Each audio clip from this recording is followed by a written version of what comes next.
Harry S. Truman, born May 8, 1884. Descended from two sets of pioneer families who had moved from Kentucky in the early part of the 19th century. Families who were great supporters of President Andrew Jackson, the only president to kill another man in a gunfight, and the reason the area settled by these families was named Jackson County. Harry's maternal grandfather, Solomon Young, a renowned frontier trader, a Confederate, and a settler of Jackson County, had a farm here of around 2,000 acres originally, with a large farmhouse back there. However, by 1906, when Harry returned from a banking job in Kansas City to help his brother Vivian and his father John farm in this area, the farm was a mere 600 acres. It was still a large farm for the area, and the family now crowded into this smaller house which had been built after the original one burnt down in 1894. The years that Harry spent farming here in Grandview were certainly hard, working with horses, mules, hogs, and cattle, enduring the cold winters and boiling summers, planting and harvesting crops, and looking after livestock, but also some of the most pivotal years of his life. He would later say, "I spent the best 10 years of my life on a farm, 600 acres south of Kansas City." It was here that Truman courted his bride Bess as he wrote letters and drove his 1911 Stafford touring car to Independence.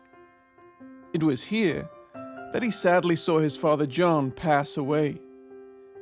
It was here that Harry learned about crop rotation and farming. And it was this picture of Harry Truman as a farmer which he would much later trade on in his political career, and when Franklin D. Roosevelt died in 1944, would see him become the 33rd President of the United States of America. President Truman asks the full Roosevelt cabinet to remain in office, expressing his intention to carry on American policies as formulated by the Roosevelt administration. Truman, dubbed the Senator from Pendergast due to his connections to Kansas City's famous mob boss, was a quiet, conscientious worker, and some might say one of the least likely people to ascend to the highest office of the land. But he did. And his presidency between 1944 and 1953 navigated America through some of the most turbulent international waters, as the world witnessed the end of the Second World War, the beginnings of the nuclear age, the Korean War, and the beginnings of the Cold War with the Soviet Union. Yet, one of the most significant roles Truman played in his presidency related to the nation of Israel.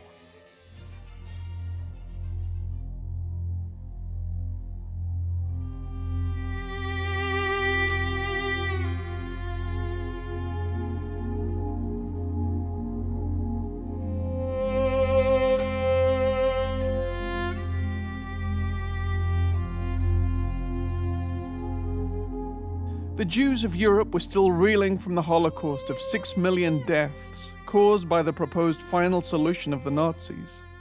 Truman was aware that everything humanly possible must be done to provide a haven for Jewish survivors of the Holocaust. Jews exiting concentration camps still found their previous homes occupied, and many emigrated to Palestine as a result.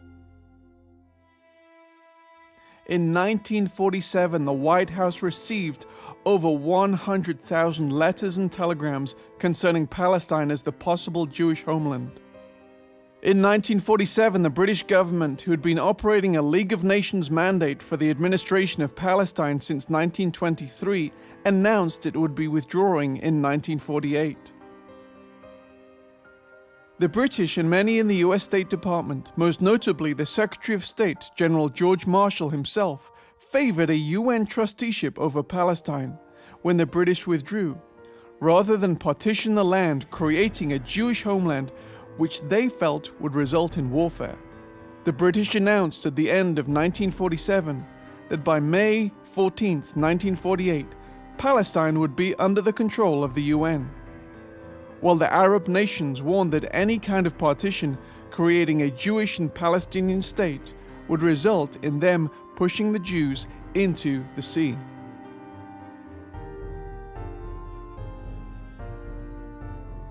The pressure that Truman was receiving over this issue from both the Arabic lobby, the Jewish lobby, and his own State Department meant that Truman was refusing to see anyone, even the grand old man of world Zionism, Chaim Weizmann, who would later become the first president of Israel.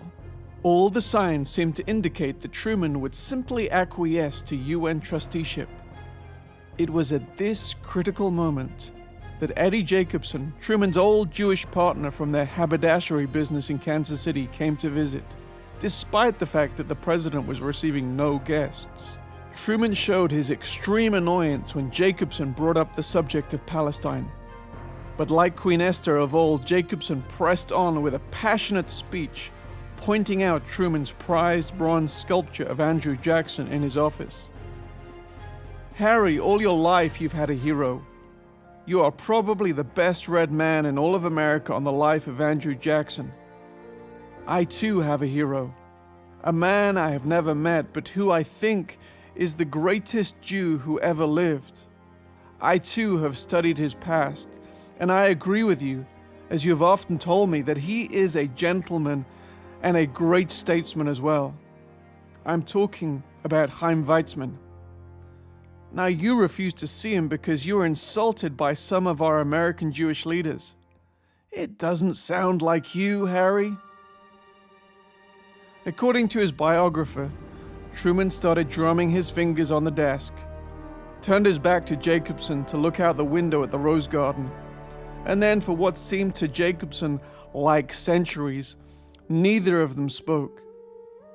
Then, turning back to Jacobson, he looked him in the eye and said, "You win, you bald-headed expletive. I'll see him."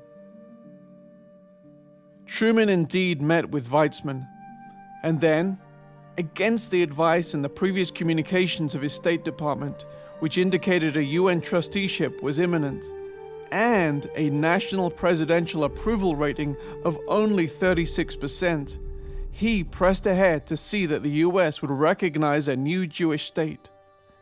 Despite massive disagreement from his well-trusted Secretary of State, General Marshall, against all the odds, Truman became the political intercessor for the State of Israel, which was recognized on the last day of the British Mandate on May 14, 1948.